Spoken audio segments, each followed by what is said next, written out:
if I had $1 billion. No, the song is If I Had $1 Million. This song made me start thinking about how would I go about becoming a billionaire and all the different ways that I could make it. So let's think about that.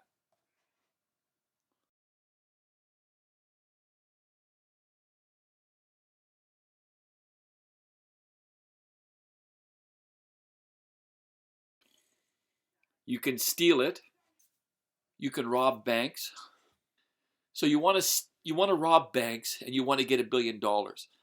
If they're in $100 bills, you can see here that they would weigh 10 metric tons. You would need a dump truck and a whole bunch of other people helping you, which increases the chance of being caught. Worse is the average bank only holds hundreds of thousands of dollars, maybe $1 million. So you'd have to rob of the order of 1,000 banks. And every bank you rob increases the chances of being caught. More likely shot and killed, but definitely going to jail. So probably not a good idea. Most of the most famous bank robbers in the world are either in jail or dead.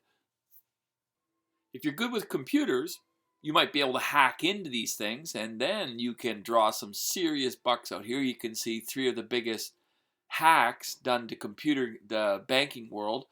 $500 million in the one. What the heck's this one? $450 million, $390 million. So you do this 2 times and you're a billionaire.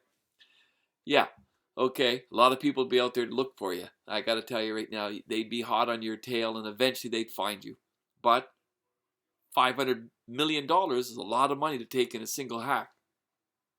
How about a good old-fashioned Ponzi scheme? Here, Bernie Madoff had to forfeit $170 billion in 2009. He's now sitting in jail for 150 years. So, you get caught. And there's lots of these that go on. It started in the 1800s, I think. The first Ponzi is 1920. Basically, it's an investment strategy where you rip off investors. Not a good idea. You wind up in jail.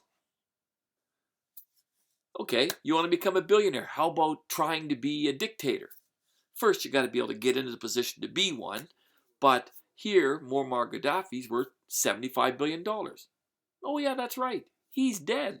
He got shot. This guy here, Saddam Hussein, he was worth more than his country, and he got hung. Below we see Robert Mugabe. Robert Mugabe, president for life of Zimbabwe, ruined the country, but he did die of natural causes. So there is hope if you are a dictator that you can be a billionaire and live to enjoy it. But 2 out of 3 tells me not likely.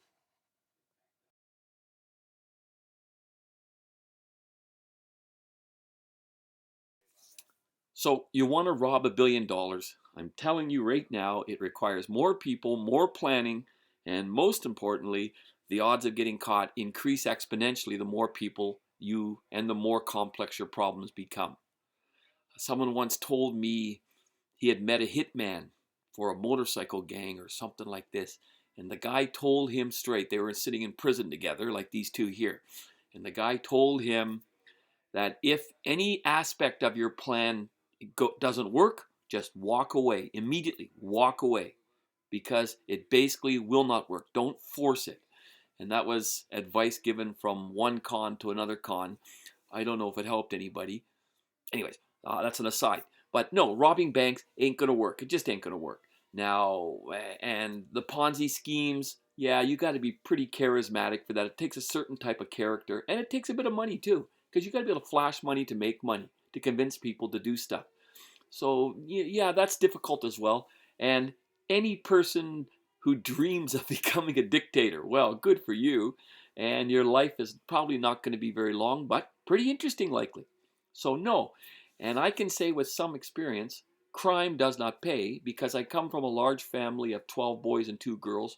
4 of my brothers have gone to prison for various crimes, and at one point we were considered organized crime and treated as such.